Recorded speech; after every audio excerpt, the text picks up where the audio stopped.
La violencia en la familia no es igual a la que se presenta en la calle, en el trabajo o en la escuela. Desafortunadamente, la violencia familiar ocurre donde deberíamos estar más seguros, nuestro propio hogar. La violencia familiar ocurre cuando uno de los integrantes de la familia abusa de su autoridad, su fuerza o su poder para someter a sus miembros. El maltrato como una forma de violencia en cualquiera de sus formas es un acto de cobardía y en ningún caso se justifica. La violencia se puede manifestar en diferentes grados, mediante conductas agresivas que van desde gritos, insultos, burlas, ofensas, silencio, indiferencia, castigos, golpes, hasta casos de violencia sexual, privación de la libertad o lesiones que pudieran desencadenar un homicidio.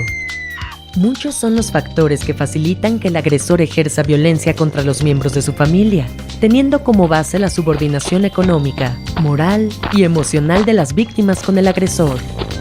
Igual si el agresor tiene alguna adicción, problemas psicológicos o incluso enfrenta problemas laborales, entre otros. Una familia en situación de violencia no convive en armonía, por lo que la estructura que la forma se vuelve muy frágil.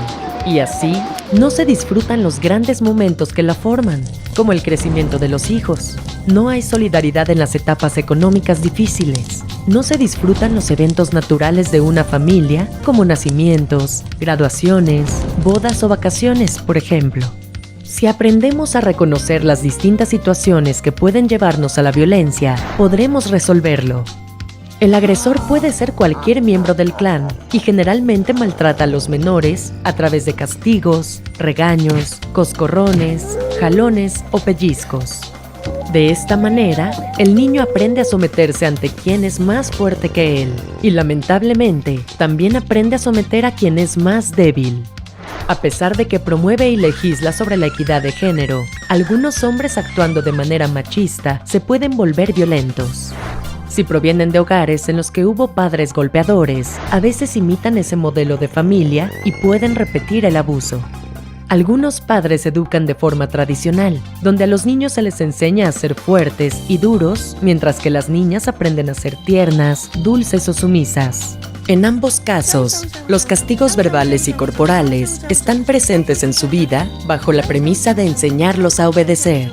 Los agresores tienden a justificar el maltrato como resultado de la provocación o la desobediencia, sin comprender que solo logran crear resentimiento en ellos, afectar su autoestima y hacer que sean incapaces de amar, repitiendo el ciclo de la violencia.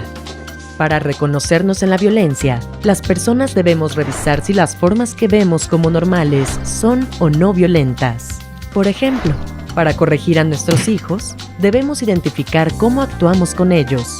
Les gritamos, los golpeamos, nos burlamos o cómo actuamos cuando nos enojamos. Les dejamos de hablar, los ofendemos, los insultamos. ¿Cómo son nuestras actitudes hacia otros?